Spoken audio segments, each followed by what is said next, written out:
recording. Great. Well, good morning, everyone. This is Cody Hunanian, a program director here at the Office of Admissions at the California State Bar.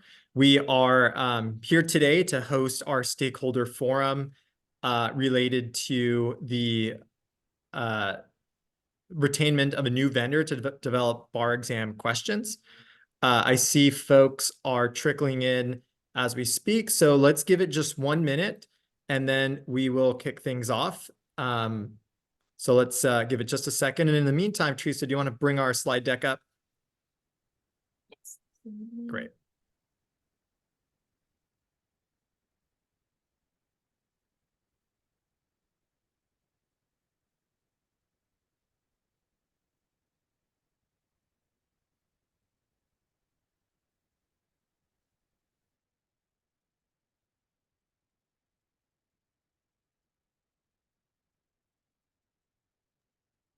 All right. Well, it looks like the stream of folks joining has slowed down, so I think we can kick things off. As I mentioned, this is Cody Hunanian in the Office of Admissions. We are joined today by Audrey Ching, the Director of the Office of Admissions. We also have Amy Nunez, a fellow program director, and we're also joined today by the State Bar's psychometrician, Dr. Chad Buckendahl. Before we kick things off, I do want to just share some context, some housekeeping before we kick off the feedback portion.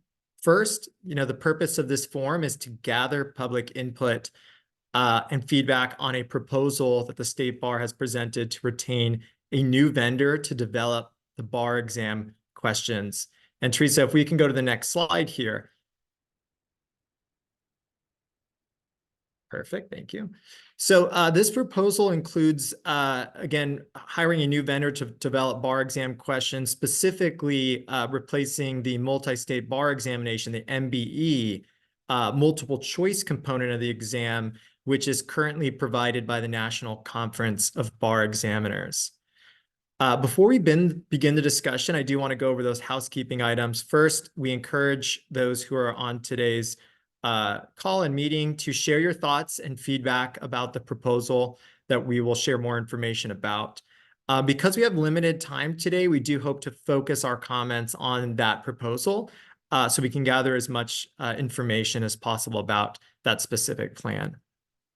Also, I do want to note, keep in mind that the comments made today by the discussion facilitator, State Bar staff, and also Dr. Buckendahl should not be interpreted as any commitment to any particular course of action. Again, the purpose of this discussion is to bring forward to you all a proposal, but to gather information and feedback that will inform further exploration.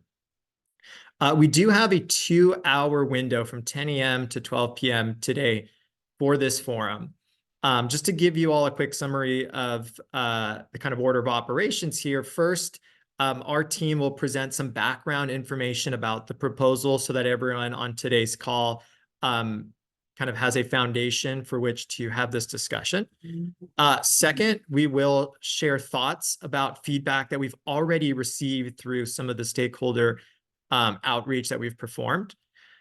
Then we will pass it over to Dr. Buckendahl, who will present a presentation on the proposed exam development and psychometric validation process.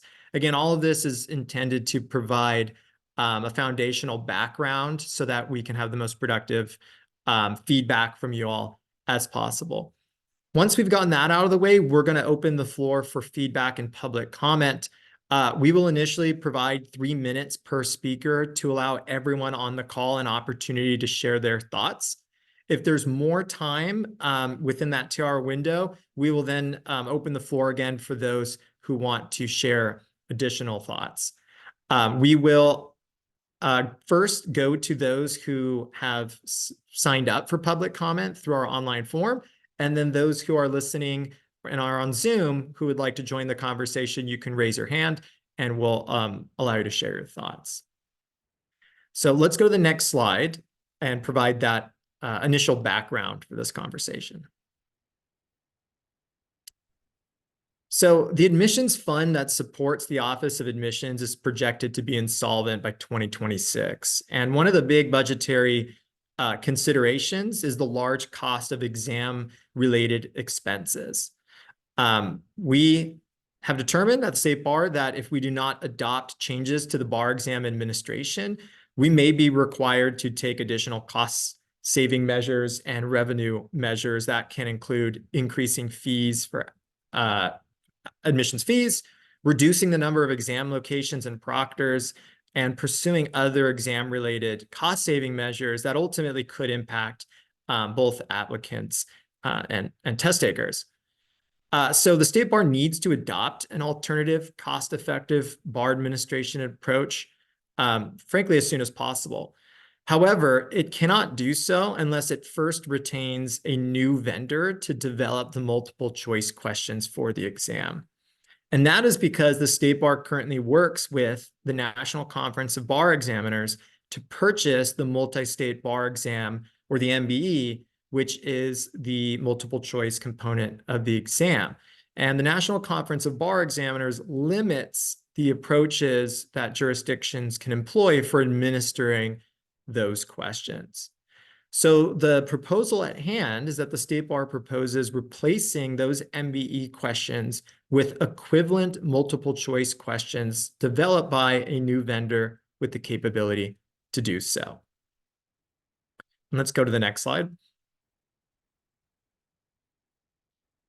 So the State Bar conducted an open request for information, RFI, to gather proposals from possible vendors. One of the vendors under consideration has extensive experience in creating MBE equivalent multiple choice questions. And this does give staff confidence that, that a vendor has the necessary expertise to develop questions that are equivalent to and on par with the current MBE questions. We also want to reiterate that the proposal at hand does not change the overall format, scope, or content of the bar exam or the multiple choice component. The only change being proposed at this time would be the vendor who produces and develops those multiple choice questions. As part of our RFI process and the standard set for any possible vendor is that the new question developer vendor would need to meet the State Bar's rigorous standards for validity and reliability, as well as strict exam security requirements. These are, baseline principles guiding our exploration of possible vendors. Another important factor is the timeline. Based on our discussions with potential vendors, we are confident that the new questions can be ready for administration as soon as the February 2025 bar exam. Additionally, under the proposal that is under consideration, the State Bar will provide a no-cost study guide to all bar exam applicants. And so ultimately, this proposal would, again, retain a new vendor to develop the multiple choice components of the exam, and that would allow the State Bar to adopt one of these more cost-effective administration approaches. So that's the core summary of the proposal and the background thus far. I do want to pass it to Audrey Ching, the director of the Office of Admissions, to also address some of the feedback that we've already received. Audrey. Thanks, Cody. And thank you to everyone who's attending today and to everyone who's attended prior meetings that we've had with law schools and sent in written public comment to us on this issue, because it's been extremely helpful for us to vet these concerns.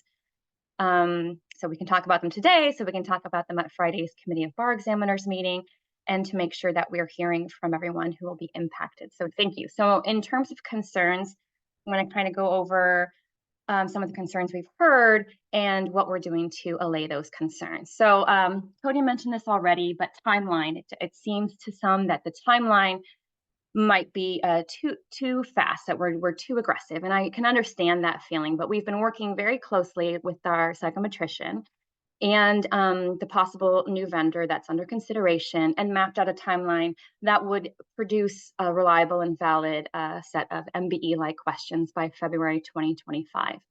And I think it might be important to talk about any time that we have to change the exam, and it's possible that the Supreme Court, it's still possible that the Supreme Court will tell us to develop an entirely new California bar exam that's under consideration right now, or even the NCBE's next gen exam, when the CPA exam changes to new questions, any licensure, any high stakes exam. And even if we kept the same exam, the MBE itself will no longer be offered by February 2028. So anytime that happens, any time we change a component of an exam or we have an entirely new exam, there will be an administration when the new questions won't have operational data on them because they've never been administered in the high stakes environment before.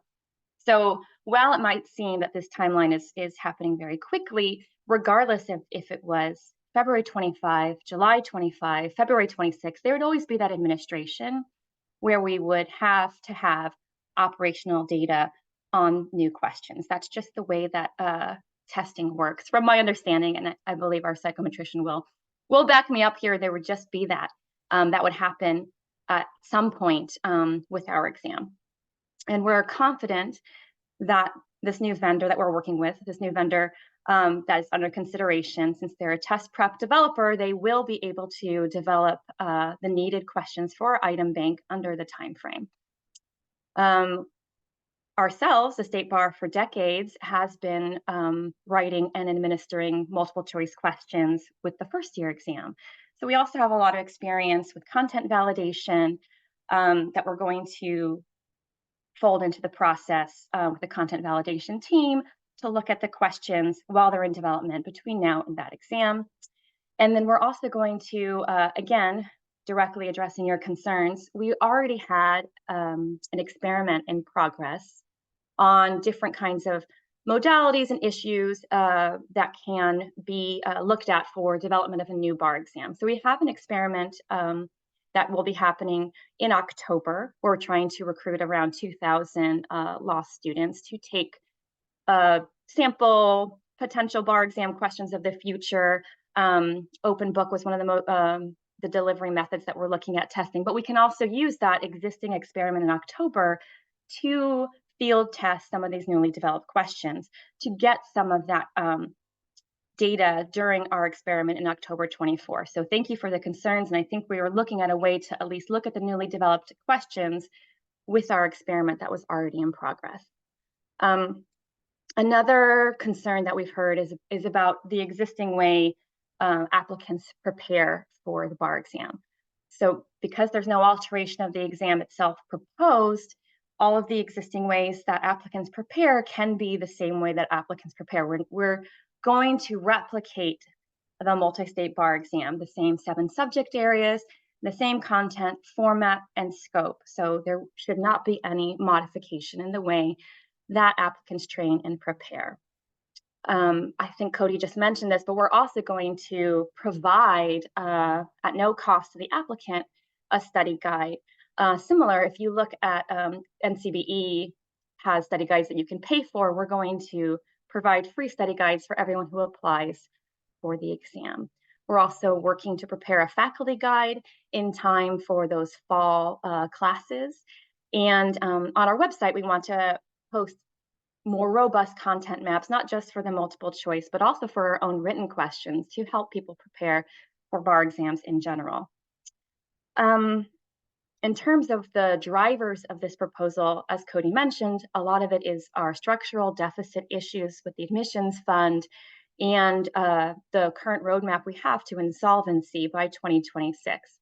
However, under this proposal, I think there would be a lot of benefits to applicants. Like I just said, we have that no-cost study guide that we're going to give everyone who applies.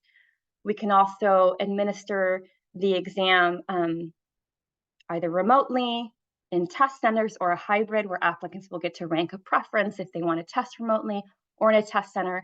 And those who have to travel far to one of our available facilities now wouldn't have to travel, wouldn't have to pay for hotels. They might be able to test in their own homes if that's where they want to test.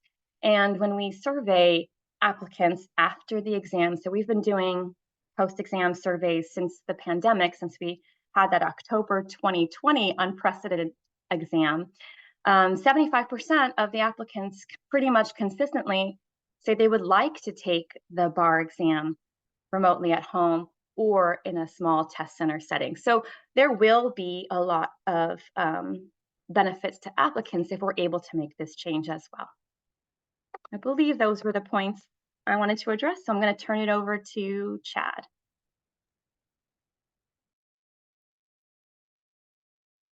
Thanks, Audrey and Cody, for kind of setting the stage. And what I'm going to talk about is providing a little bit more information around some of the psychometric considerations that go into these sorts of development and validation activities.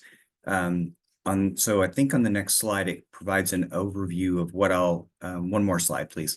An overview of what we'll be talking about. So as Audrey mentioned, the admissions office has been gathering information through listening sessions and meetings to collect feedback from law schools and from stakeholder groups. And because a lot of this has focused on psychometrics, that's kind of where the focus of my discussion is going to be. It doesn't mean that there aren't other elements that are being considered or discussed, but I didn't want to be redundant and also wanted to kind of narrowly target some of these particular areas of concern. So I'm going to talk briefly about the sort of standards and best practices that guide development and validation of licensing examinations. I will note some of the specific sources of validity evidence that apply again specifically for licensing examinations, not for education or educational or academic exams. These are not employment exams. There are each different purpose of a test requires different evidence to support the use for that particular purpose. And then the psychometric concerns that I'll talk about kind of are related to the exam in question design, evaluating the item statistics, which some people kind of narrowly think of as the psychometrics. It's broader than just the kind of the empirical aspects of it, but I will mention that as well.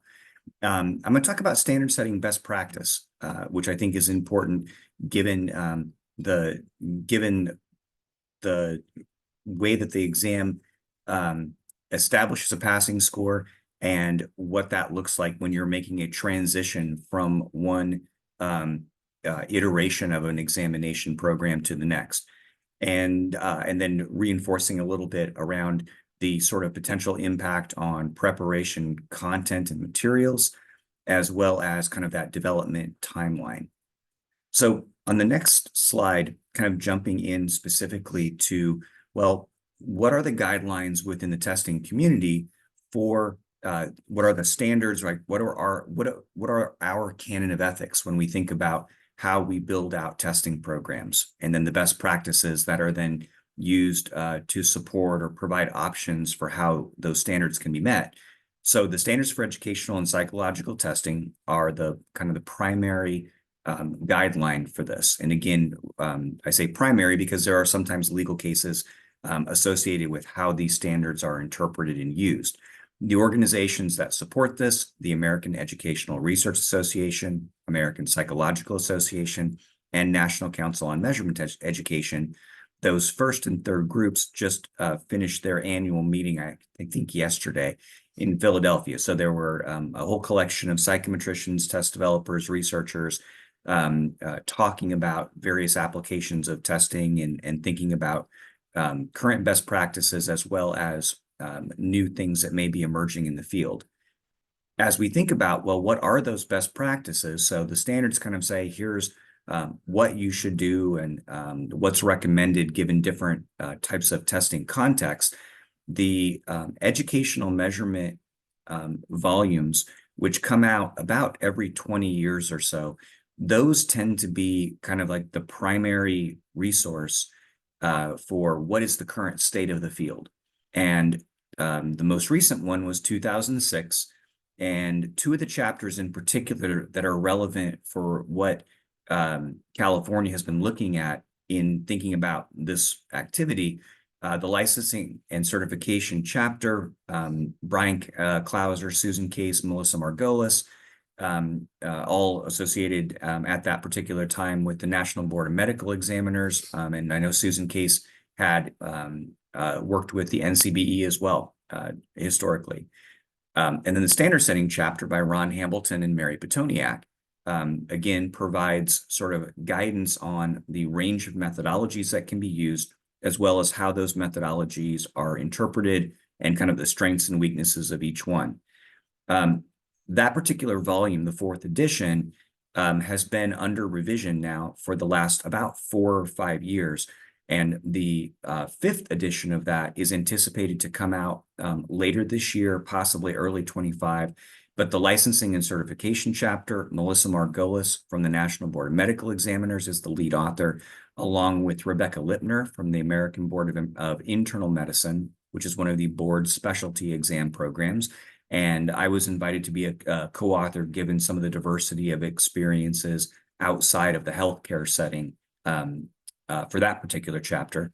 And then the standard setting chapter is being led by a team of Steve Ferrara, my colleague Susan Davis-Becker, and then Priya Kannan, who are all, again, folks who have extensive experience in standard setting. And in particular, Susan was brought in to help diversify the group with respect to standard setting as practiced within licensing and certification environments, with Steve and Priya having a lot of experience predominantly in the education space. I think Priya has done some work as well with teacher certification programs. In addition to ed measurement being kind of this very large volume of kind of current theory and practice, a couple of additional sources that kind of guide practical and operational sort of implementation. The Handbook of Test Development has a couple of iterations, originally 2006, most recently 2015.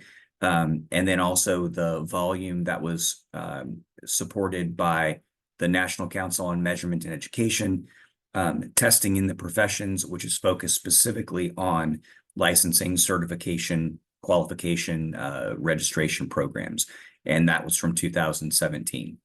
So those kind of collectively provide the sort of guidance in thinking about how can we approach this challenge that the California Bar is experiencing with respect to transitioning their current program.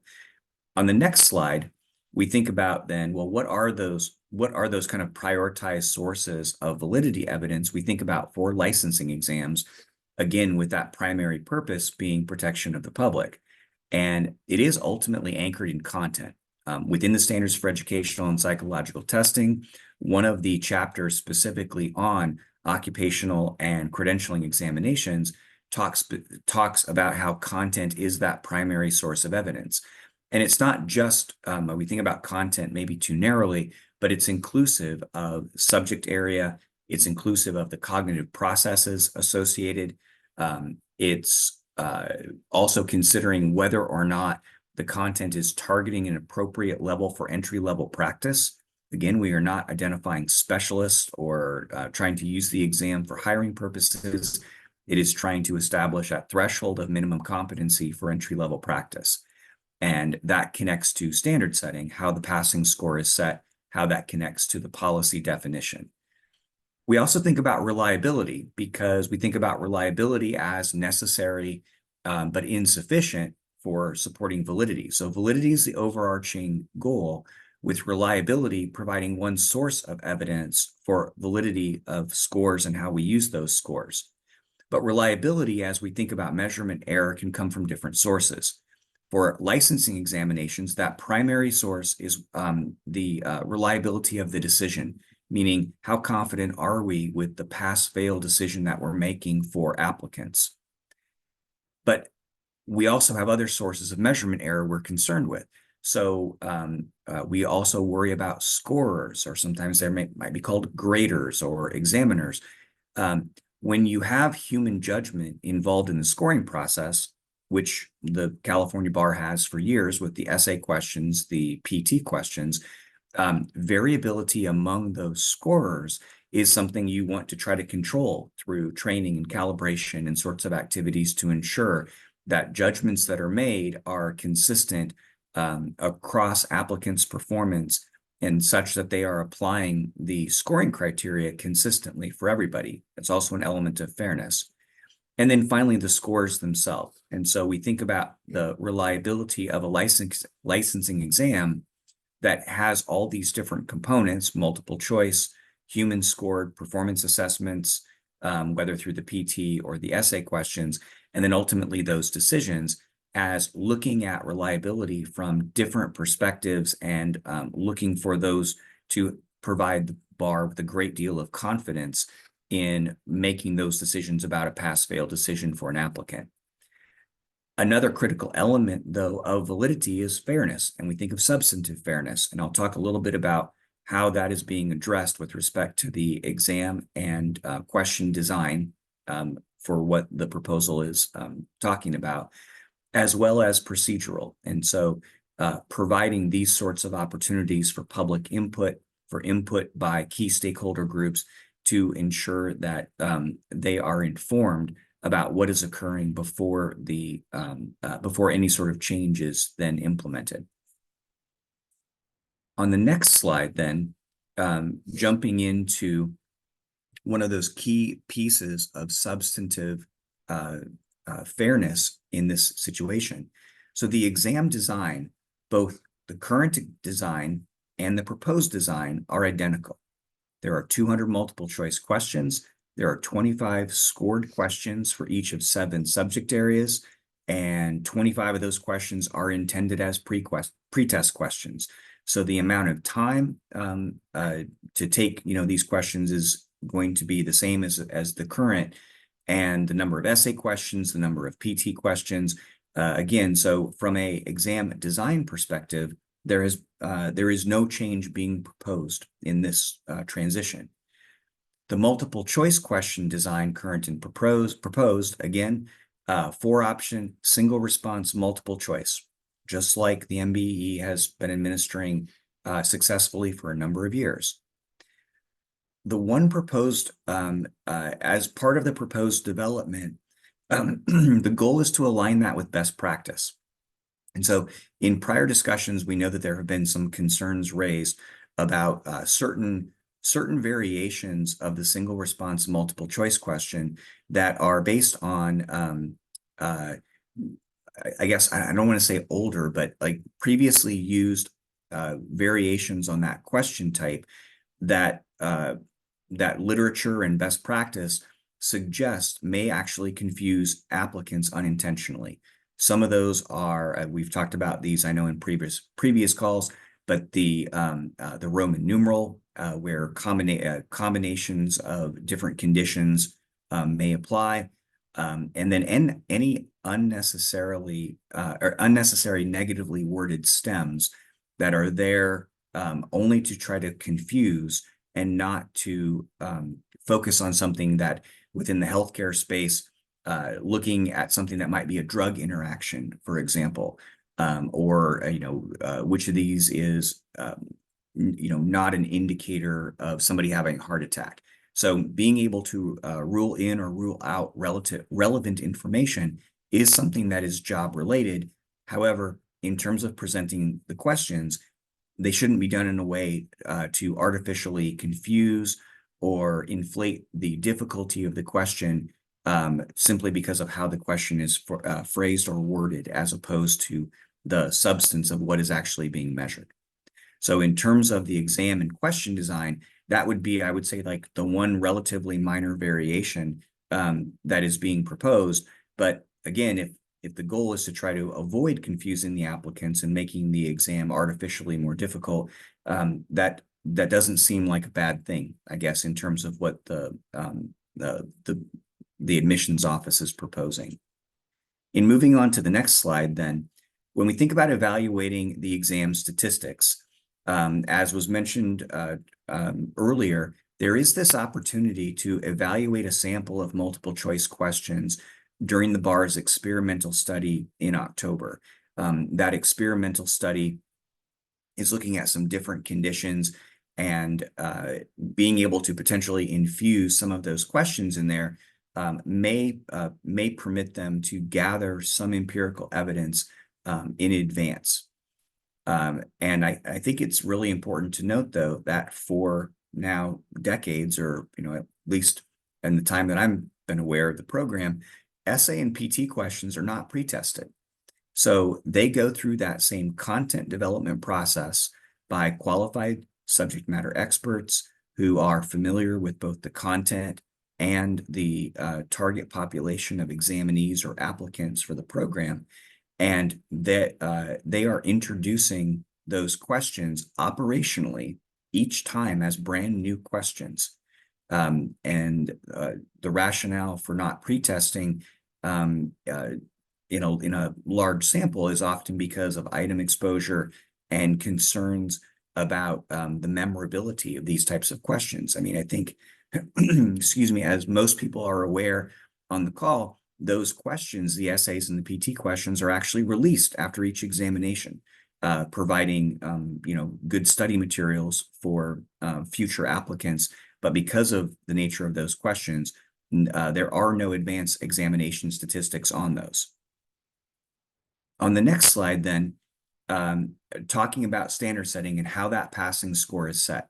So it's important to understand that standard setting as an activity, as a practice, it is an integration of policy, which defines what minimum competency is, content, in which you have individuals with that content knowledge contributing to the judgment, and then psychometrics, which produces some of the data on the ease or difficulty of questions and performance. And so the standard setting process, as it relates to most licensing programs, almost all licensing programs, starts with, again, these qualified panelists who have familiarity with content and entry-level practice, making systematic, content-anchored judgments that are then informed by applicant data. The critical reason that it is informed by applicant data is because it serves as a reality check on those initial judgments. Audrey kind of mentioned quickly the AI CPA, I think, earlier in her talk. And the AI CPA is the licensing, it's certification, it's really licensure program for certified public accountants. And they launched a brand new examination in January. Now, they launched a brand new design of their program, which means they didn't have any data associated with many of the components of their test. They conducted standard setting activities last fall in order to establish those initial judgments. However, they are reserving that final policy determination of the passing score for each of those 6 examinations until after sufficient data has been gathered this spring to ensure that those recommendations, those content anchor recommendations, are reasonable in terms of what that means from a policy perspective.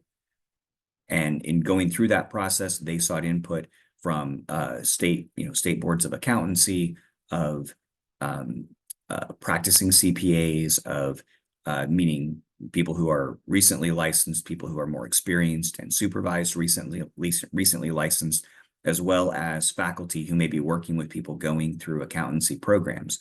And so it's critically important to understand that standard setting best practice, and again, Hamilton and Petoniak's chapter, Greg Cizik's 2012 book on standard setting, talks specifically about the importance of connecting those elements, policy, content, and psychometrics, in making that final determination as one that is informed by the sources of evidence you have and not by any one piece of information.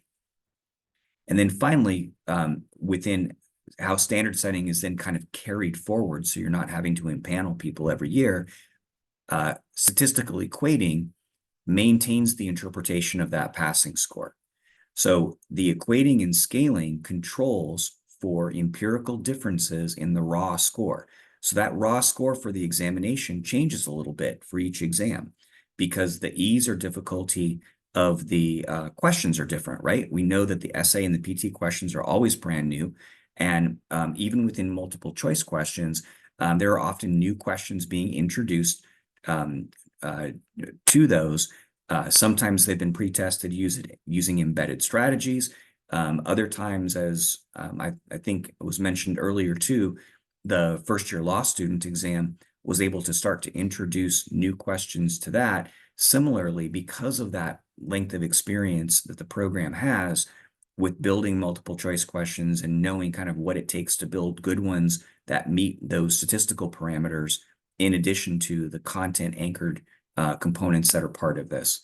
So that equating piece ensures that if we have differences in the distribution of candidate performance between, say, February and July, that we don't have a lower standard for February or a higher standard for July just on its face. It needs to be controlled by having common links between those exams that are generally accomplished through having an anchor set of items that are carried through from exam to exam to be able to link and ensure that that passing standard continues to be interpreted the same way, and that it is not norm referenced or relative to the group you take it with, as opposed to a criterion reference relative to that definition of minimum competency. On the next slide then, just speaking a little bit to the preparation and timeline. The preparation content and methods, as I mentioned earlier, the exam design, the questions, and the substance of the questions are going to be sampling from those same domains and subdomains. And so because the design, the content, and the question types are the same, it is unlikely that curriculum and instruction would be substantially modified. Now, as it relates to the question types that I mentioned are not necessarily consistent with best practice in testing. Not spending time on something that wouldn't, like if you're spending a lot of time worrying about how to take items, especially ones that are written in ways that might be confusing or more challenging given the question type, spending more time then on the substance of what is being measured as opposed to how it's being measured seems to, again, be a positive with respect to applicants' opportunity to prepare and succeed. Audrey talked about the development timeline, and as she mentioned, I mean, obviously, anytime that somebody says, hey, we're going to give you more time and more resources, no matter what that schedule is, the average person is going to take it because with more time, you can always do more things.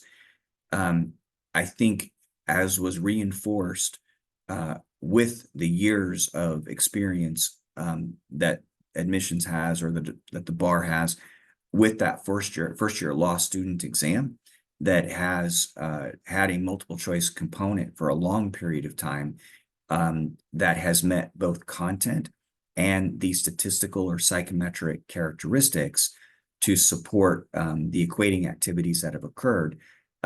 This is not a completely new endeavor for them.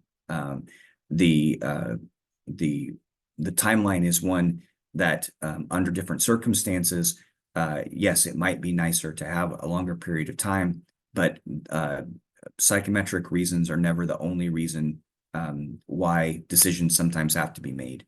So we know that some of the factors influencing the additional time for NCBE's next gen bar exam it is a new design. So it's a new design, a new structure. As Audrey said, the MBE is going away. And because of that new structure, they are introducing some new item types. And so having a little bit longer runway to get user experience testing on that, to gather additional information, is if this were a more kind of major structural or substantive change to what California Bar is currently administering, then I would be more hesitant in thinking that this could be accomplished in the timeline that's been proposed. Again, ultimately, and I'm sure Cody, Audrey, Amy, the entire team will say, from a strategy, process, and methods perspective, our jobs as psychometric consultants to the bar is to ensure that they continue to align with those standards for educational and psychological testing and best practice. We know what sorts of risks can lead to the threats to validity and missing out or creating problems with some of those things I mentioned earlier with respect to the validity, reliability, and fairness that collectively need to be used to support those decisions. And so I think with that, Cody, I think I'm turning it back over to you. Perfect. Yes. Thank you so much, Chad. Well, now we want to hear from those that are in attendance that would like to share their feedback and input on this proposal and the topics discussed. If you would like to speak, please raise your hand using either the raise hand button here in Zoom or using your telephone to indicate that you'd like to raise your hand. As a reminder, this forum is intended to solicit feedback about retaining a new vendor to develop bar exam questions. Because of the limited time, we'd suggest that you focus your comments on that proposal. And I want to reiterate once more before we open the floor here that the comments made by the state bar staff, Dr. Buckendahl, and other facilitators of today's discussion should not be interpreted as any commitment for any particular course of action. We are still exploring available options, and that is the purpose of this stakeholder input forum. So we are going to allow 3 minutes per speaker to give everyone an opportunity to share their thoughts. And if there's more time, we can turn back to those who have additional thoughts. Because we do not have anyone here in person to provide public comment, we'll start with those individuals who signed up online using our form. And I think we had one person sign up, and that is Benjamin Cohn. So Teresa, if you want to drop the slide deck, perfect, and allow Benjamin to speak.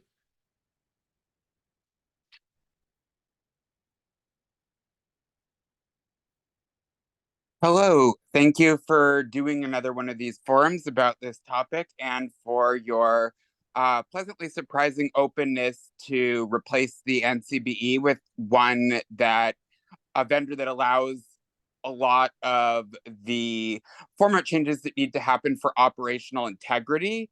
I wanted to speak first and foremost about the selection process and terms to watch out for the new vendor to make sure that problem of operational integrity is in fact resolved, and this opportunity provides the most options for change as possible.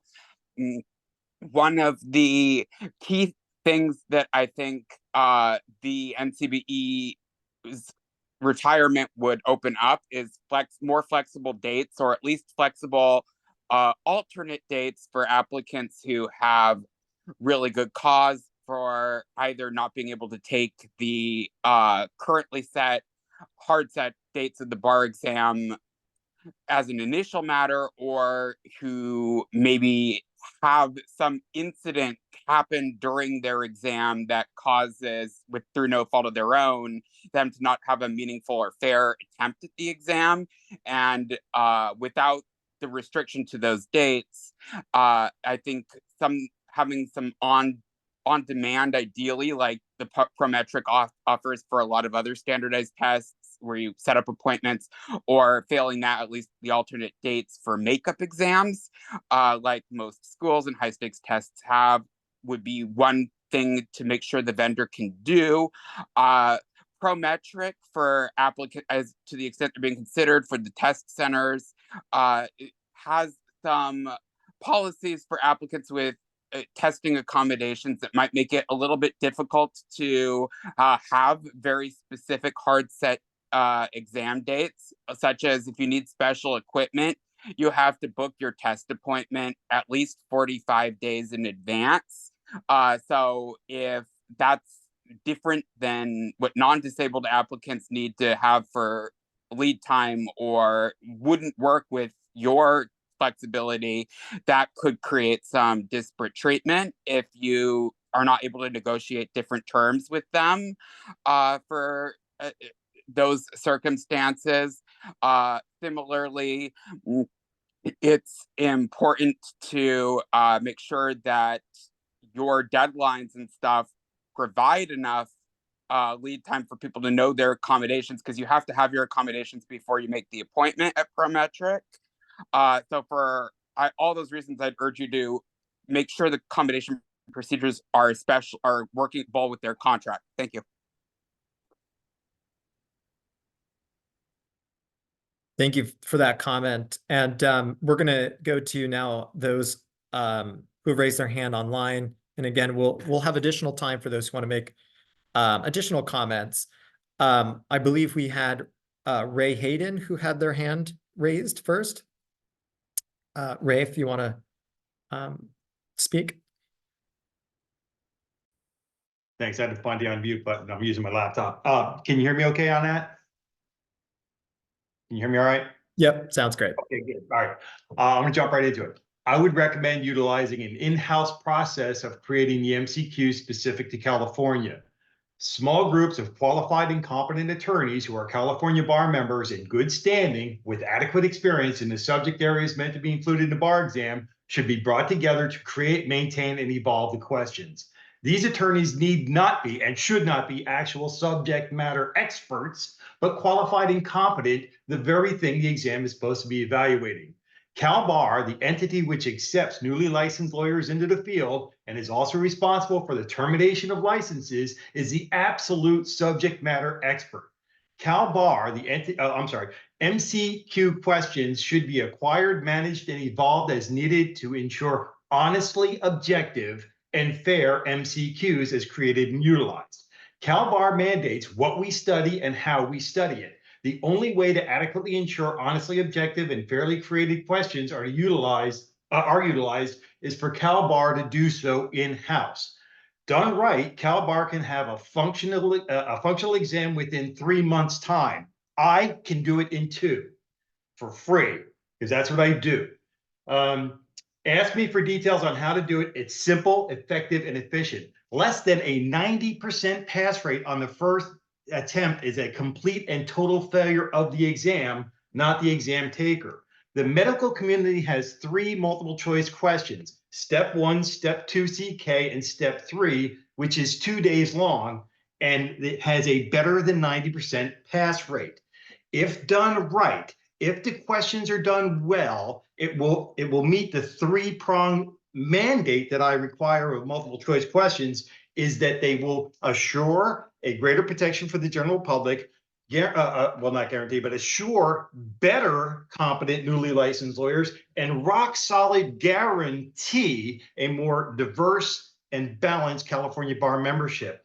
I really sincerely suggest that y'all, and some of you know me from previous meetings and stuff, please get together with me and ask me. I have 2 programs. One, ditch all the written stuff because it is just basically fraudulent at this point, and I can explain it in high detail privately later. But the multiple choice questions are the key to honestly objective and fairly made questions. I just have a couple more points from the previous comments. Let me see here. Fiscally responsible, effective, and efficient. I can save you tons and tons of cash, and you'll be making money in no time by the end of this year. No scaling. Scaling is fraudulent. It just forces people to fail. On demand. This program can be done within the portal that we already use anyway. Sorry about that. I wish you'd come back to me. Thank you for your time. Thank you, Ray. Turning to, and I apologize if I mispronounce this, we have Sarira Sadeghi. Oh, that was very close. Thank you.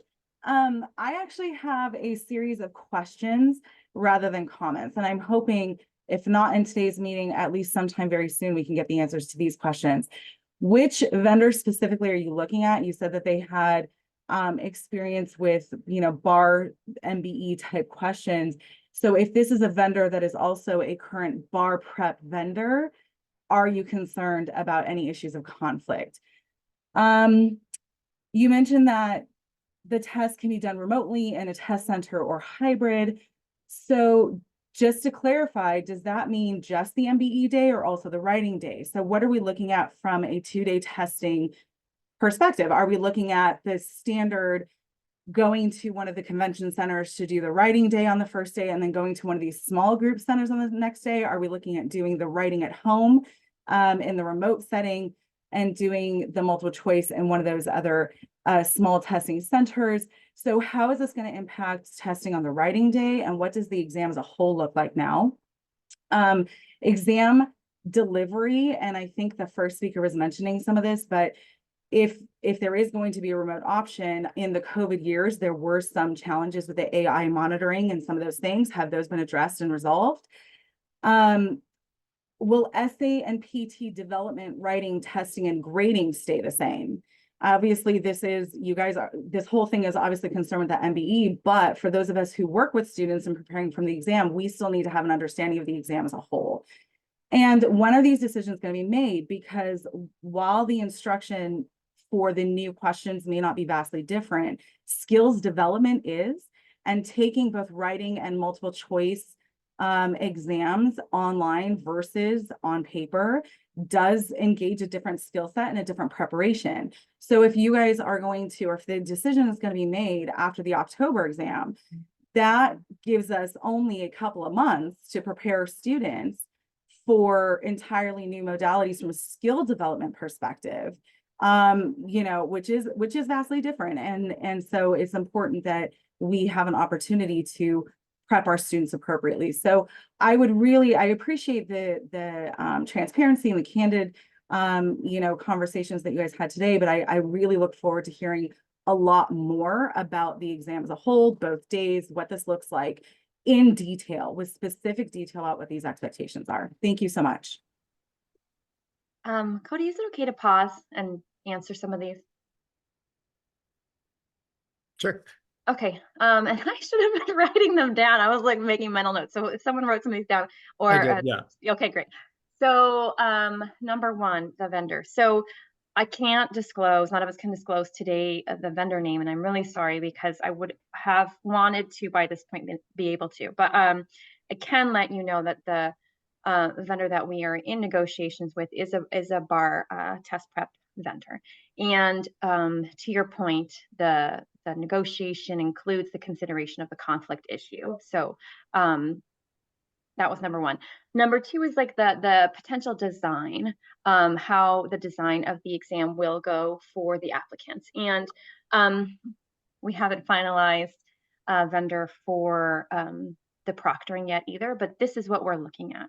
And maybe this was one of your other questions. So in terms of the remote proctoring, we're looking at live remote proctoring, where the applicants through the webcam and if I'm sure you've seen how this works with ProctorU or all those other kinds of law schools and undergraduate online classes that use these vendors. So it's live remote proctoring is what we're looking at, and not the record and review that we had to do during the pandemic. So ideally, what we are trying to look at happening, and again, this is a kind of like facts, not evidence. We don't have all the details, but if a candidate could rank their preferences, kind of like they do now with test centers. So their preference might be a test center number one and a remote number two, or vice versa, remote number two and test center number one. They might be able to rank their preferences, and then that's how they would take the entire 2-day test. So that's what we are ideally looking at, and we haven't because we're talking to a variety of different vendors and trying to kind of the moving pieces of how many applicants we have. So California has the largest number of bar exam takers in the country. So it's kind of like a logistical, not a nightmare, a logistical problem to solve about how to administer in this new way. But that's sort of the design, is that the applicant would maybe be able to rank a preference in a hybrid model, and then we'd go through like we do now. Sometimes an applicant might rank Pasadena, but they go to Ontario based on capacity, or who knows exactly how it might shake out in the future. But people might be able to rank what their preferences are, and then we'll be able to sort it out with the potential vendor. Again, nothing about that is decided, but that's sort of what we're trying to look at in the landscape of all the different vendors. What questions am I missing? Oh, timing. We're actually looking at the timing of the vendor choice for the May board meeting. So there's a board meeting. The Board of Trustees meeting is May 16th and 17th. And we have the Committee of Bar Examiners. This Friday, we're going to post all the detail about the item and what we're considering for that May board meeting. Today, we have everything's kind of moving quickly on our end, so we're posting that today. You'll be able to read through that, and then we'll discuss it on Friday's meeting, and then hopefully for the May turnaround on the vendor selection. Did I miss any, Sarira? So, well, just to clarify, so for the choice that you're saying for the modality, the testing modality, so does that mean that it is an option to take the writing day in person on paper? Oh, Like, I when see you what say you're hybrid, asking. what does that mean? Oh, no. And again, this is a good question that we can go back to the vendors and ask, because we haven't asked that about whether or not they could choose one modality for one part of the test and one for the other. But what we've been hearing from the vendors is that would be how they would take the entirety of the test, written and multiple choice.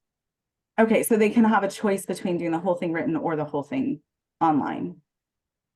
Right. So that's Okay. and again, I'm so sorry we don't have any of those details Sure. us right now, but that's sort of what we were envisioning. Okay, and so nothing about the writing day is changing right now as far as the test development. The fact that they're written, you know, in California, the California PT, you know, all of that, all of the writing portion is so far the same. Right, and actually we solicit question drafting from all over the country, but our exam development team, those are contractors that we have at the State Bar. But yes, we solicit questions for that written item bank from law school professors all over the country. And then they come to the item banks that the exam development team has, and they kind of talk about them. And so that whole process about kind of curating those drafted questions that we get from all over the country, that is how we're still looking at doing the written portion. Thank you so much. I really appreciate your answers. Thank you. Thank you for your really great questions. And I don't know, I have no idea if there's a way to do, it's probably, I don't know. I'll ask all the vendors we're talking to about your more nuanced way of trying to choose different ways for different parts of the exam. I have no idea if that's possible. No, more than anything, I just wanted to know if there was an option for still writing, or if we were looking at taking the whole thing remotely. That's, I think, the bigger question that I had. So, Okay. Thank you. Okay, thank you. Great. Thank you so much, Audrey. Moving to the next person that got their hand raised, I see Shirlene Clache. I apologize if I mispronounced that. Hi there. Thank you. I appreciate. Can you hear me okay? Yep. Hi there. Well, I want to say that I do appreciate the bar examiners that you're trying to update the exam, as it's far overdue. I also applaud the attempt to have test the applicant's knowledge and not how the questions are worded, how they're confusing or trying to trick them. Testing actual knowledge and ability. I will say that it is well known in certain sectors that women tend to do not as well as men on multiple choice questions because our brains process information differently. And I hope that will be taken into consideration. And one of the issues that was raised earlier that I would also like to raise is, how is it going to be addressed for people like myself who have not passed the bar and have already graduated law school to be able to prepare to take this new style exam and the new questions? Is there going to be materials available for us to purchase and to prep on our own? I would also like to strongly encourage, consider how nurses are tested. I work as a private investigator. I also work at a law office, and I did a case on a nurse, a workplace investigation. And so I learned how they take their exams. And it was really interesting. They take a test and they do questions. And once they hit the number of corrected questions, then they're considered passed. So they could take a much longer time to take the exam, answer more questions than maybe a peer. But it doesn't mean that they don't know enough information to do the job. And nurses, as we all know, deal with highly important information. If they give the wrong medication to a patient, it could cost their life. So look at other tests like that. I think that would be something that could be done easily for the bar exam. I also want to say that I took the PI investigator's licensing test recently, and The questions were similar to how the bar exam, some of them were confusing, but they also had basic questions on there, like how many counties are in the state of California? I would really encourage the state bar, give us some, give us some questions that all law graduates are going to know. It's not only important because it's going to boost confidence, but those are things that we need to know.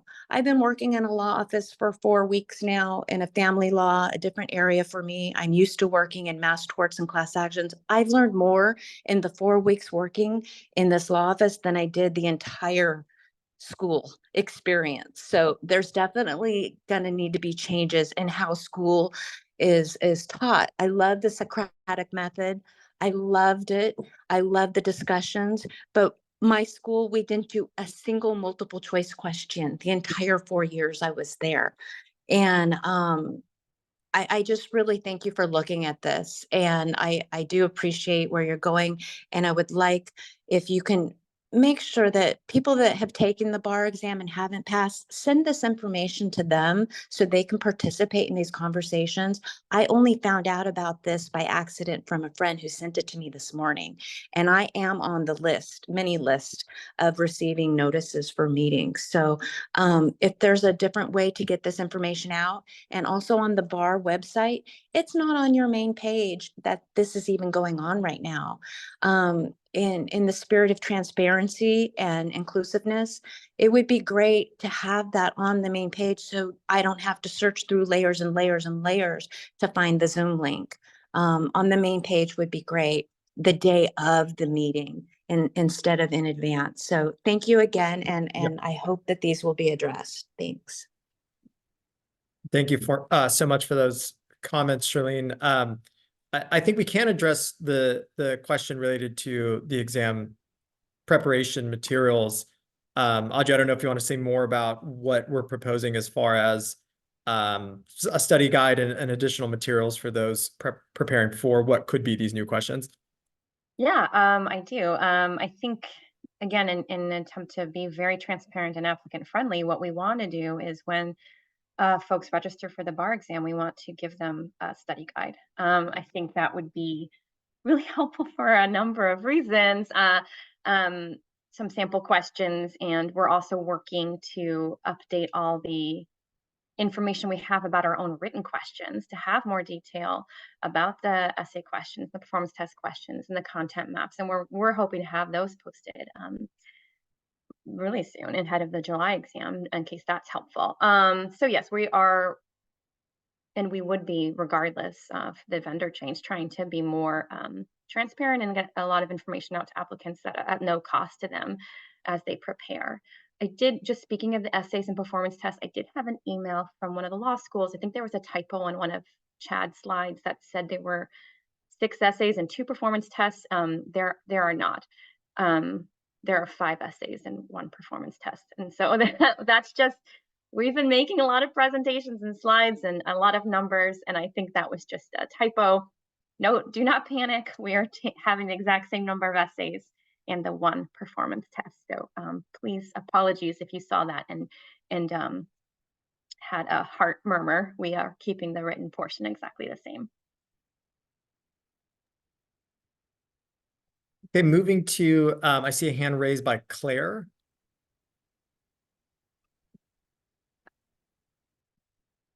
Good morning. This is Claire Solat. I'm from the Legal Service Funders Network. It's a pleasure to be with all of you. First, I want to thank you for this program. I think it's really helpful to bring all of us into the conversation. I also want to give you a little overview in terms of some of the themes of my comments today. The first is about timing, and the second is about unknowns. In terms of timing, yesterday I was able to attend the Los Angeles County Bar Association meeting, which I thought the state bar representatives did an excellent job explaining many issues, among them the new diversion program, which has a 3-year budget vision. I would urge this group to use a similar 3-year model when it comes to looking at exam reform. Right now, what's happening is exam reform is happening at rapid pace, primarily to deal with budgetary issues. And quite frankly, it's too much, too fast, and too many changes. Related to that, People who graduated in 2020 have had 3 to 4 different versions of the bar exam that they've had to experience. This would add yet another version. It's too much change, too fast, without an opportunity for these examinees to be able to prepare and deal with the varying different conditions and types of questions and exams they're dealing with. Finally, in terms of unknowns, as you all know, there are so many different issues that are pending right now that will change the way that we deal with licensure in California. We have before the court right now recommendations to come up with a totally new California bar exam, considering a supervised practice method of an exam, and various other things that will not only change our methodologies, but will change the number of applicants who actually want to sit for a more traditional model of a bar exam.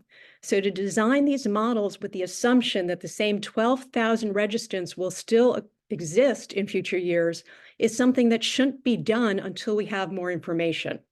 I encourage this work to proceed. I think it's really important, but I would ask that this group target 2026 as the implementation time period. It will give you plenty of time to work with the information that you glean from this October practice, as well as getting the updates that we're all waiting for on the various other changes that are anticipated. Otherwise, within a 5 to 6 year period, we will have 5 to 6 different versions of the bar exam and modalities for testing, which quite frankly is unfair. Thank you so much.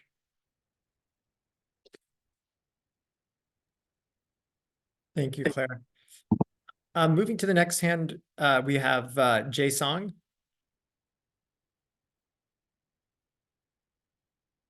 Can you hear me okay? Yep, Hello? we can hear you. Okay, perfect. Yeah, thank you for the invitation. I'm very glad that I have the opportunity to provide feedback and input regarding the State Bar's cost reduction initiatives related to the bar exam. So first, I agree with the STEP's perspective that vendor-owned test center exam administration with the newly developed MBE like multiple choice question present an appealing option for cost savings and operational efficiency enhancements, on the condition that the State Bar can implement a system of internal control to ensure that newly developed MBE like multiple choice questions meet the State Bar standard, and that the vendor-owned test center appropriately administers the bar exam. So first, to ensure that the newly developed multiple choice questions meet the State Bar standard and do not compromise the effectiveness of the State Bar exam, it is imperative to implement a verification procedure. This will ensure that a new vendor adheres to the content validation methodology and IRT and develops new questions that meet the exact goals of those methodologies.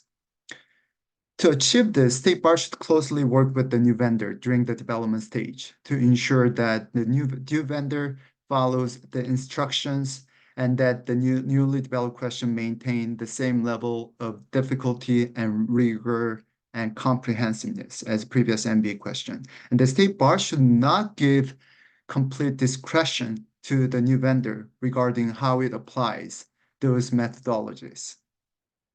So in order to address any potential concerns from stakeholders or public about the reliability of the newly developed question, State Bar may consider documenting all the steps that new vendor has taken to ensure the proper application of those methodologies, and all the steps that State Bar has taken to ensure the validity of the new vendor's work.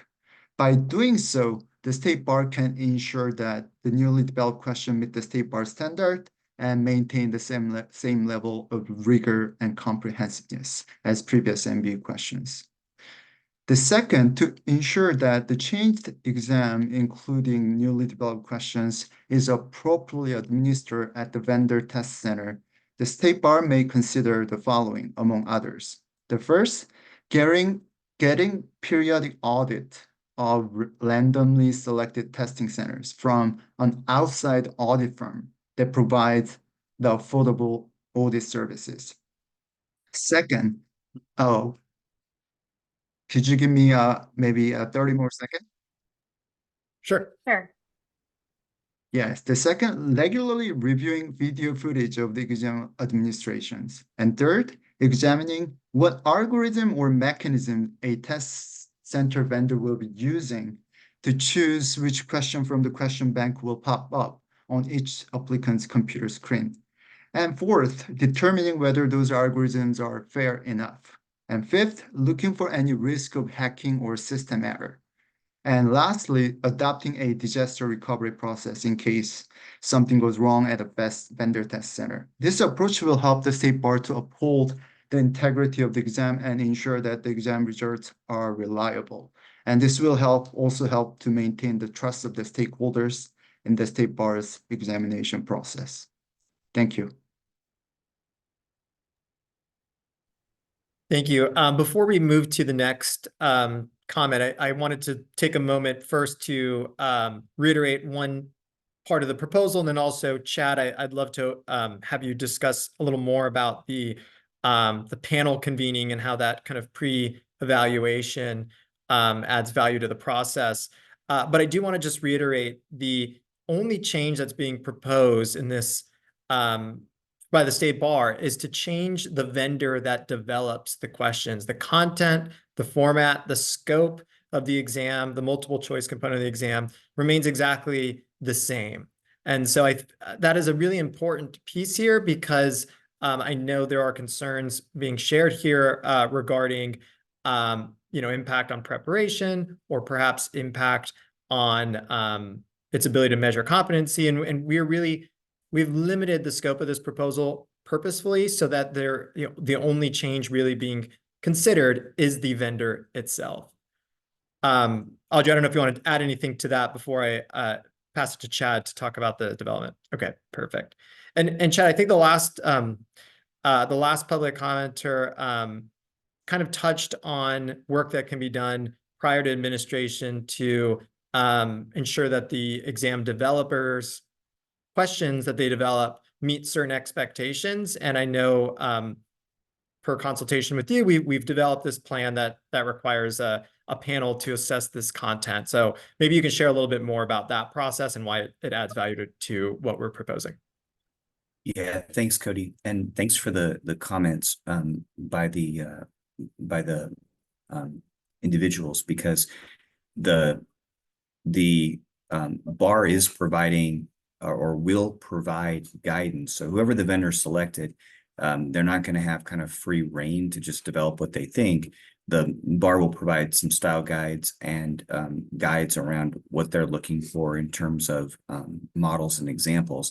And then it still is a trust but verify sort of activity where bringing in panels, and again, we generically use the phrase subject matter experts within the testing industry, and we often shorten that to SME. But in terms of the people you actually want reviewing that content, you do want people who are recently entered to practice, people who supervise entry-level people, academicians who are working with people who are about to enter practice. We actually don't want them to be specialists. We don't want them to be expert to the point where they don't remember what it means to be like to be entry-level. And so that review process, systematic in that they would be reviewing a number of evaluation criteria when considering whether or not a question is then appropriate to potentially put it on the exam. Some of those elements are going to be whether or not the content meets something that is within the content map or the blueprint for the exam. The second element, is it targeting an appropriate level of cognitive complexity associated with that item? Is the question free of bias? Is the question targeting an appropriate level that is a reasonable expectation for somebody who is entry level to practice? So those are just some of the sort of evaluation criteria. And I think, Cody, to also kind of reinforce what you said a moment ago, the delivery of the exam the exam forms, I know a couple of the commenters have kind of alluded to the potential to use adaptive testing or some sort of algorithmic approach to the test delivery. The bar, identical to what is currently being done, would be administering fixed forms of the test. So each applicant gets the same questions. There is no sort of adaptation that is done for the question based on ability, which is, I think it was suggested for the nursing licensure exam or something, where there are different content constraints and empirical constraints that go into that exam being a variable length test as opposed to a fixed form.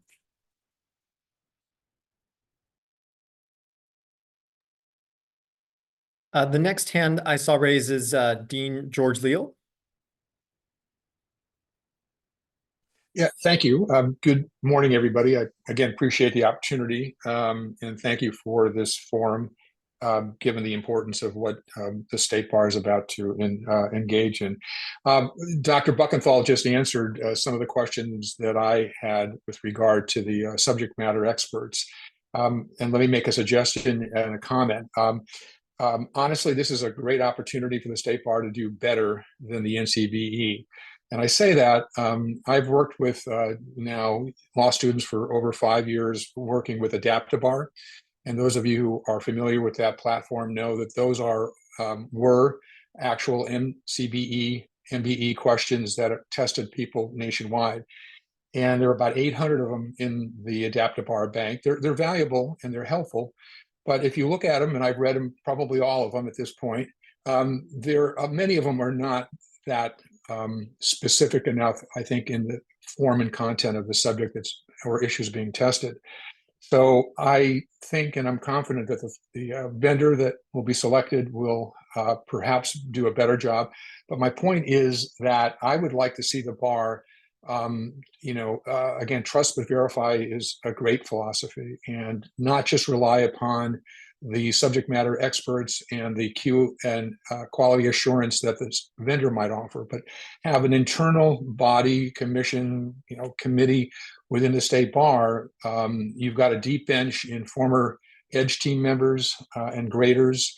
You could also perhaps go to retired professors teaching the subjects that are tested on the bar, to avoid the conflict of teaching current students, to look at the content of these questions. Because if you're familiar with what's the NCBE has done, and I haven't taken the exam in 44 years, but based upon my review of the AdaptiBar questions, I've not been overly impressed, and I think many of them could be better and often are a bit confusing in nuance and the subject and issues being tested. So that would be my suggestion. This is a great opportunity to really make the exam better, more relevant, frankly, far more timely. Those questions at the NCBE have probably been cycled for years, if not decades. So again, I wish you well. I'm convinced that this is a great opportunity that will be taken, and the end product, I think, will be better if, again, you've got the expertise at both the vendor level and the State Bar level to assure that these questions will be, again, as good as they can be. Thanks very much. Thank you, Dean Leal. Moving on, Christina Chong, and it's cut off here. I see Nikatsu.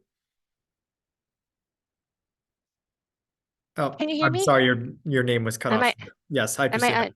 Hi, thanks for taking my comment today. It's actually a question. My question's about the faculty guide.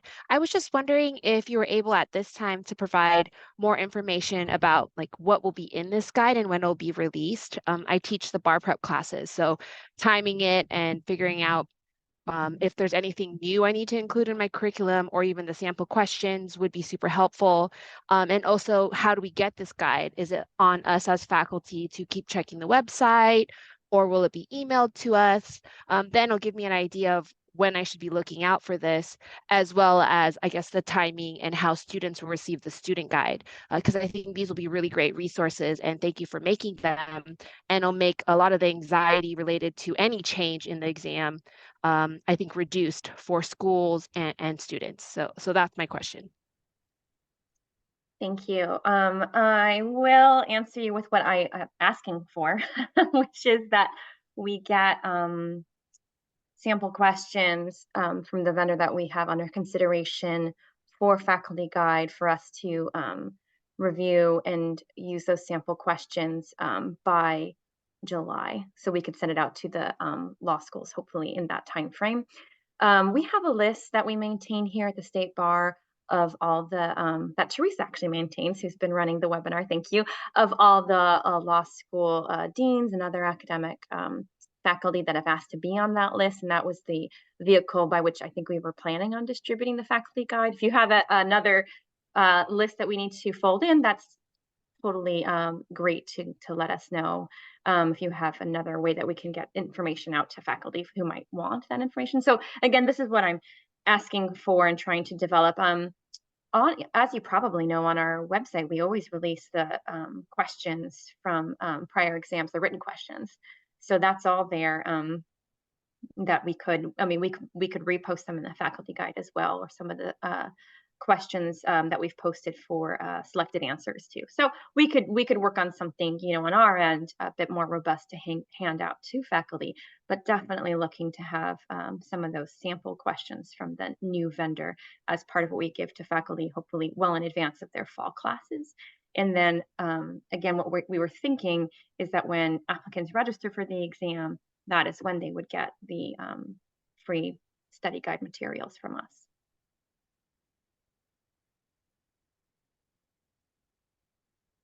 Does that, hopefully that answers.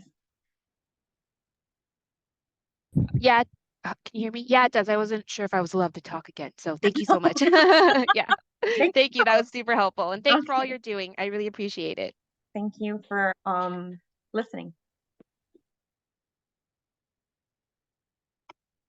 Great. Well, that rounds the first go around of folks with hands. So I think we can turn back to individuals who've already shared public comment and feedback and would like to add more. I'm seeing Benjamin Cohn's hands raised. Benjamin, if you want to unmute again. Yes, thank you. I do have a few more thoughts to share. I wanted to touch back in on the theme of operational integrity and what the new vendor might mean for test sites if the applicant is not testing remotely. Personally, I think that as many applicants who want to test remotely should be able to test remotely, but I wanted to say that if you're planning to use the NCBE's the removal of the NCBE's requirement that it not be a vendor-owned test center, that there be some careful vetting of the vendor who does provide those spaces. I think there's a big learning lesson to be had from the incident at Cow Palace, because not only were there the concerns that were reported in the media, but it has since come out. I've heard from a number of applicants that there was also disparate treatment by that vendor for some applicants with accommodations. So beyond the conditions that were present for everyone regarding the temperature, some applicants were needing to go to the emergency room, and some still haven't recovered from their hospitalization because the testing accommodation semi-private room spaces were not enclosed and had bees, even for applicants who were allergic to bees, present, other allergenic conditions that caused asthma attacks and things like that. So I want to urge a vetting of standardized and safe testing facilities, now that you're making the switch from the ones you're used to doing to independent contractors.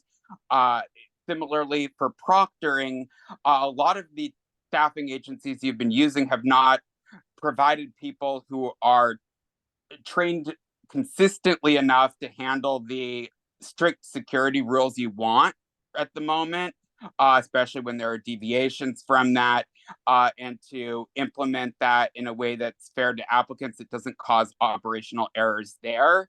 And I was hoping to make sure that the vendor, you can make sure that the vendor you pick has people whose jobs are consistently year-round to administer high-stakes exams, not just people who are doing that as a temporary assignment from their staffing agency and do all different kinds of handy jobs the rest of the time, because that will have a lot of better experience. Thank you. Thank you for that comment. And turning back to Ray Hayden.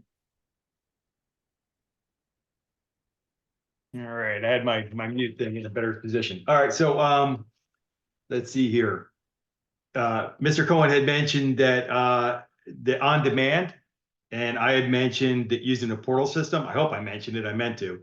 If you use the portal system we already use, we have to identify ourselves, log into it, and be on the up and up best and worst. If we do something bad, we can get punished for it. Like if we were admitted instant disbarment for that, for cheating and lying and being a bad person all around. And forget about the moral character determination, that'd be out the window, wouldn't it? But if you did it in the portal, it could be done on demand. But I want to stick to the first thing first is I highly recommend CalBar take this on in-house. It can be almost no cost to have these multiple choice questions done. I also recommend getting rid of the written completely. I've taken the exam 6 times, twice in the remote ones, October and July 2021. And in July 2021, CalBar gave me my money back, something they never do. And because my answers were botched so bad, and I have them except for the 2021, but the October one was horrible, and I have those printed out for evidence. But the point of the matter is that if it's done, if they're multiple choice questions, let me give you the FAA example. I am, among other things, a commercial drone pilot. Before June 7th, I'm looking at my certificate, I have to take another FAA exam for my drone recertification. Every 2 years, I have to take this exam. Mr. Buckendahl, Dr. Buckendahl, please, catch this one. The minimum passing score for that exam for me to get my license renewed is 100%. 99% is a failure, and I fail. I have to redo it and get 100%. I can retake it. Now, I suggested a program to CalBar. They contacted me to contact them, and part of my thing was something that I now call my onboarding process to admission, which includes what Audrey mentioned, something about a study guide. CalBar would create this study guide. We would study it. It would be, because it was before the exam and alternatives came about and everything else, the minimum passing score on every exam, every quiz involved in the study guides, it was a 8 to 12 week program. And every exam for each subject tested would be a minimum of 100%, with the specific goal to make a guaranteed better protection for the general public, more competent attorneys, and absolute more diversity among the California bar membership. But that's what it's all about. And it has to meet those requirements. But again, the FAA requires me to get it 100% correct, no questions asked. And as far as the vendor goes, please have California Bar. I trust Dr. Buckendahl. I trust California Bar. You can do it. I mean, I know you can do it. I've seen some of the work you've done, and if you do it in a portal, it's gravy. Thank you very much. Oops. I want to make a note for anyone who's joined us since this discussion started at 10 a.m. If you'd like to make a public comment, please do raise your hand. If you're on Zoom, there's the raise hand button. And if you're calling in over a telephone, there's the dial pad command as well. So please do feel free to raise your hand. In the meantime, I'm going to turn back to Benjamin. Thank you. I also wanted to touch base now on the remote testing, especially now that it can be, without the NCBE, it can be done for the essays. And turning back, I think there was a proposal to pilot a dual camera system in order to be able to, among other things, more securely administer certain testing accommodations. And I believe I have also suggested on a number of occasions body-worn cameras be integrated into part of that, and it may be other vendors besides ExamSoft. This sort of goes where other commenters have started switching from comment to question, and in order to maybe be able to better comment. And I was hoping to clarify, is there progress on that as part of the same test prep vendor who has been doing or who is being investigated to develop this? Or you've mentioned a single vendor a number of times, or is that a separate thing that has its own vendor selection process? So if you could clarify that. I think what you're asking is the vendor for the multiple choice. That's different than the vendor we're looking at for the proctoring, right? That's what you're asking? Well, proctoring could include the in-person, like vendor-owned test centers too. So I'm sort of now asking for the remote exam. If you're not able to use ExamSoft because it doesn't have the functionality you need, is the alternative to ExamSoft for remote, is that vendor or vendors the same? So we're looking at a variety of different vendors who have live remote proctoring and test centers, which ExamSoft doesn't have. Okay. So it's the same as that. Is that the same as the question developer as well? Is that all in one, or? Right. No, it's not. Okay. So the question developer, that is separate. So from looking at how we can now, once we have the freedom to administer those questions in a different manner than our large jurisdiction run facilities that we currently have the exam in, once we can be released from that because we have the questions that can be used in any format, then we are looking at these other vendors that do live remote proctoring and have test centers. So it is separate. Does that make sense? Yes, it does. And is there still the same plan that was reported in other CBE meetings of trying to make sure that everyone who prefers remote can have remote, regardless of what accommodations they may have? So I think I might have tried to say this earlier, and we have not landed on any vendor in particular for that test delivery at all. So ideally, I think what would make sense for applicants would be kind of how they select test centers now. They have a test center, they have options. They could maybe choose they want remote or they want in person. And we had a lot of people during the pandemic who wanted to test, at the State Bar office because they were worried about their internet connection. They were worried they had so many roommates, there might be noise issues. So there's a lot of different considerations that go into an applicant's thought process about how they might want to test, whether at home or in person. So we're looking at that, some sort of like hybrid option right now from a variety of different vendors, and we haven't landed on anything yet. Okay, that's very helpful to know. I would just urge to consider keeping those goalposts as top priorities as you look through the vendors that you haven't landed on, and hopefully land on one that can fulfill those particular points. And that sort of takes me back to my first comment, which is make sure that if they do certain things with the applicant directly in terms of scheduling, that those are consistent, those requirements they have in policies are consistent with your needs on the other side, both compliance and preference and timelines. I still have some skepticism that Prometric would be, unless there are some serious changes to the timelines of the testing accommodation decision and to the flexibility of the dates of the exam.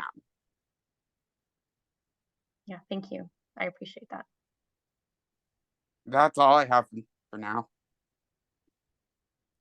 Thank you. And I see Ray, your hand's raised again if you'd like to join.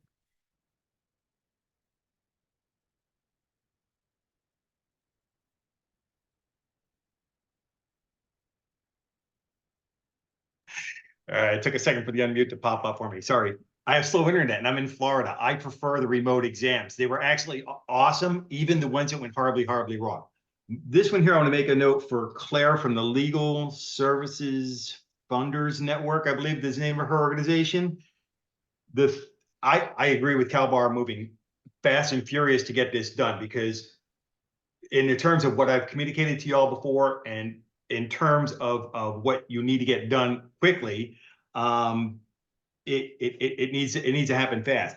But if done right and done in the ways that I might suggest, and Dr. Buckendahl would definitely be a great assistance to this, the law school 2-year rule would never be touched. You could, and she mentioned that these exam takers, and they actually had to go through a couple of iterations of the exam, okay? Because I watched it too. I took 6 bar exams. I also took 6 first-year exams, and that negative instruction on torts negligence was the thing that hung me up. I got 65 or 72, and I'm like, in 5 exams, I'm like, how is that possible? Because I'm answering the same questions the same way every time. And it was the negligence instruction that was throwing me off, and it was a negative instruction. You know, consider that they have not adopted comparative negligence, and I'm like, oh, comparative, got it, let's go. And then I'd get them wrong. Anyway, so the point being is that nothing would need to change on the schools. They can teach whatever they want, however they want, just as long as they meet the mandate of CalBAR to get the job done, to teach these folks what they need to know, like we all studied in school, then we should be good to go. I'm not going to travel to California. I said this before in a previous meeting, probably a year ago, but I'm not going to show up to California because I live in Florida, and everybody jacks up their rates. The hotels jack up their rates. Even the $99 hotel I went to jacked up to $150 but by the end of that. And everybody's fleecing the flock, shall we say, from the airlines to the hotels to the Uber riders, or whatever, or there was share rides. Everybody takes advantage of us. And I have the money. Unfortunately, I have the money to invest in that. I just refuse to be, the idiot. I'm not going to do it again. But remote exams is the way to go. My FAA exam is taken right here at the desk I'm sitting at right now. I score my 100%. I get my license. We're good to go. But for Claire and those folks that have to worry about, oh my goodness, we've got to learn a completely new test. No, you don't. If California's mandating what we need to know, the law schools are teaching us what we need to know, how we need to know it, because everybody mandates how that's done. We're good to go. Make the exam honestly objective. No north traveling east on West Avenue hits, north traveling, south on North Avenue. None of that stuff. That's in the first year law student exam. And one more thing before I go, entertaining thing. There are 810 MBE retired questions that are most recent and available. They all only have actually one correct answer, and I've memorized every single one of them. None of those questions are going to be on the exam. All right. So thank you very much. Carry on. Get it done. You can do it. You can do it. Thank you very much. Thank you, Ray. And I saw Claire's hand go up as well. Claire, if you'd like to join. Thank you. Since my name was mentioned, I figure I should jump into the conversation. So what I wanted to highlight is the fact that the experience of taking the bar exam has been well documented to be most impacted, not based on intelligence, but on the stress of the financial scenarios that impact new law school graduates, and often the fact that people who are first-gen law school students do not have the resources and the advantages often that other folks, I'm one of them, had in terms of the ability to spend 10 weeks exclusively preparing for an exam. As Ray just mentioned, the financial capacity to pay for hotels, airfare, care for children while you're taking the exam, and other dependents and so forth. And so I think it's really important that this group acknowledges that the conditions under which the exam's administered and the preparation process are highly susceptible to socioeconomic and other disparities that have nothing to do with looking at attorney competency. So in terms of any revisions that we make, it's really important to make sure that those are neutralized as much as possible. Thank you.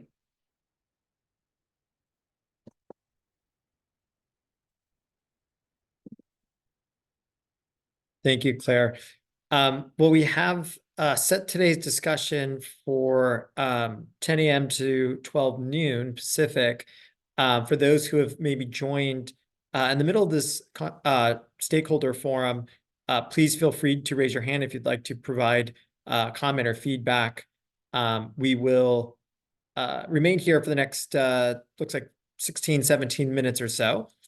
And happy to take more comment. And I see Benjamin has raised his hand. Benjamin? Yes, I just thought of another point, which is that there should be another way to take advantage of the opportunity is to have a remedy system in place that's better than what there is now. And it doesn't just have to necessarily be makeup exams, but I wanted to stress that right now, the status quo of if something goes catastrophically wrong on a vendor's side, the applicant is SOL and has to sign up for the next available retake administration in 6 months. That is not workable, and that should be revisited. There have just been so many different varieties. It's not always the same thing, the same exam cycle, but whether it's ExamSoft, Cal Palace, certain proctor agencies, you name it, there's just different things, different exam cycles that prevent applicants from having a fair attempt at their exam. And when that happens, regardless of what form it takes, there needs to be some contingencies built in as you design this, beyond just maybe score adjustments that are not very flexible for the nuances of the situation, maybe can't be used in all situations, you can't really disclose a lot to the public about what was taken into account and what wasn't. That's not enough. There needs to be other mechanisms in place, and also a refund of exam fees is not enough to make applicants whole in that situation, because most of the cost is in preparing for the exam and traveling to the exam, and the time that you can't be available for jobs to do that, and the timing of licensure, and all the effects and inferences that are drawn on your resume throughout your career based on the difference between when you're licensed and when you graduate law school. All of that is not reflected when you refund someone's exam fees. It sounds like your budget makes that a really big problem in the first place, even if that's all you had to do. But certainly with all these other things, I know the medical expenses for the applicants at Cow Palace who had these problems are very, very high to compensate for too. So there needs to be remedies to address these things when they happen as part of the prophylactic planning, so that you can provide people opportunities to qualify in the same exam cycle for admission to practice when these incidents happen that you can't entirely prevent, but are not the applicant's fault. They didn't violate any rules, and they were ready to go. So that's sort of my last thought. Thank you. Thank you, Benjamin. Well, again, for anyone who is listening either via Zoom or telephone, we have until noon today to discuss the State Bar's proposal to hire a new vendor to develop questions for the bar exam. If you'd like to provide input or feedback, you can raise your hand, and or if you are calling in through a telephone, use the dial pad instructions to do so. Ray, your hand's raised. Please feel free to join us again. Hi, sorry for that. This is going to be like kind of a personal call to Claire. Claire, my name is Ray Hayden. I've been trying to get in contact with you for well over a year when I first found about what your organization was doing in regard to the PLL program. Okay, so my stance on that is those people should be admitted. I mean, they're there. They've done the work. Okay, but I would love to get in contact with you with some of the other things that I had already shared with Cal Bar. And again, I think that you can get this. I think Cal Bar can get this done. I really do. And Dr. Buckendahl's right there, and I like a lot of the things he says. So thank you very much.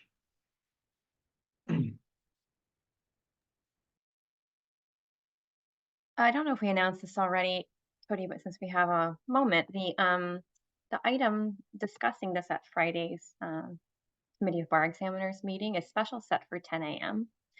So if you wanted to make note of that and attend on Friday, it is a special set at 10 a.m.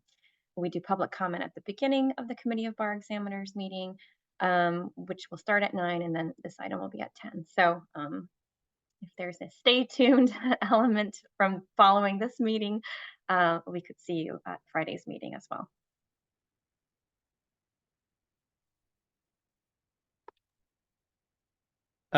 Ray, your hand's raised. Please feel free to speak. Audrey, thank you very much for making that comment. I believe that's the 19th, if I have that correct. And if that's the CBE meeting? Yeah. All right, so I already made some comments that I accidentally sent to this meeting, and hopefully it got there, I don't know. But I was advised by staff that my comments for that would be at the 19th meeting. So they should be getting that in advance. And I'll make a public comment there. Again, I'll just try to make it real short and to the point, but I'm very excited about the potential here, and it's good. Thank you again so much. Right. Yes, your written public comments have been distributed to the Committee of Bar Examiners, so, and we'll see you Friday. Yes.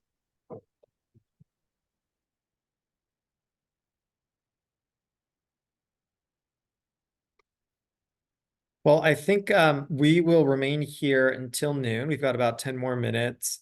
Again, I'll just repeat, if you're part of the Zoom or telephone audience, you can raise your hand to provide feedback or input. Again, we'll be here until 12 noon. And I guess for now we can go on mute until individuals raise their hand. And I'll keep an eye on our attendees list here for those who want to provide comment.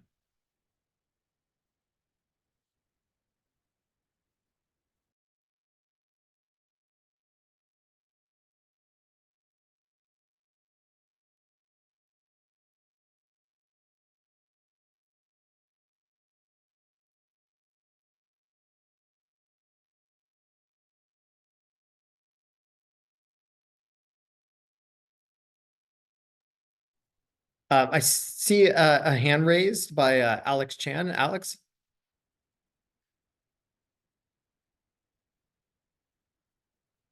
Hey folks, thanks for all the good work. I just wanted to thank all the commenters. It's extremely useful just to hear both sides of the coin. And in preparation for this week's committee meeting, I asked that all the commenters continue to give us comments on the pros and the cons of the cost reduction initiatives. We'll obviously review everything. But to the extent for those who are not able to submit the written comments, this is a very important place for you to give us your voice and to really help us determine which direction to take. So thank you again for everyone who has commented and continues to provide us with comments. And Alex, you didn't say, but Alex is our vice chair of the Committee of Bar Examiners. So Well, thank you. Yeah. Thank you, Audrey. I wanted to give Alex opportunity to comment as a normal individual, but yes, he is the vice chair of the Committee of Bar Examiners and has received the written comments that were just mentioned, as well as acted as a liaison on behalf of the committee, helping explore these options. And attended this meeting today, so definitely heard from everyone. So thank you, Alex. Yep. Thank you both.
I see a hand's been raised.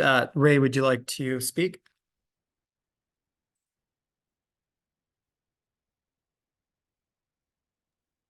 Thank you, I would. I wanted to just mention the two processes I suggested to California Bar as far as onboarding to the admission. The first one was just to drop the written completely, go with multiple choice questions, as long as they're honestly objective and fairly done. The other one was an onboarding process. I started calling it after I had spoken to Cal Bar, I initiated what I call the onboarding process to admission. This is an 8 to 12 week period. 12 weeks is the period of time from the February administration to results being given. The date time frame didn't come out of nowhere. It came out for a reason so that people wouldn't, and it also included the quizzes and the exams to appease those who demanded to have an exam no matter what. This all stemmed from the Blue Ribbon Commission. Audrey may remember me talking about some of the stuff back then. And that was what it was all about. The exam process was the same as that FAA one I mentioned, where you had to get a 100% correct. And the reason why is forever in my mind, Dr. Buckendahl, I wonder if you agree with this one here. If somebody gets an 80% on a test and they know they passed, did they really get an 80%? My answer from a psychometrician frame of point before I ever knew what that was, is that no, they got a 60. And the reason why they got a 60 or worse is because they got things right that they thought for sure they got wrong.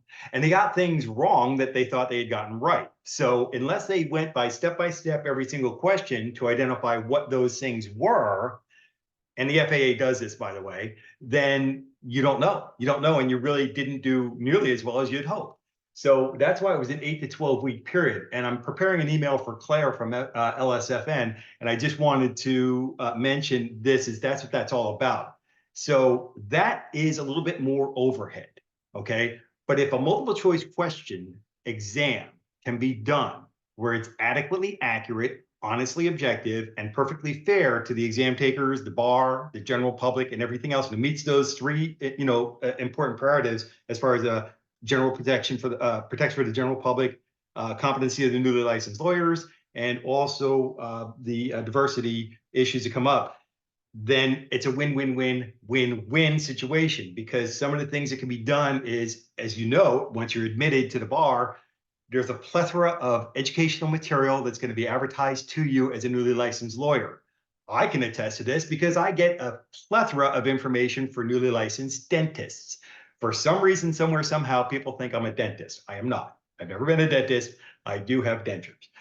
And I published a website about that. And so then forevermore, I'll be known as Ray the Dentist.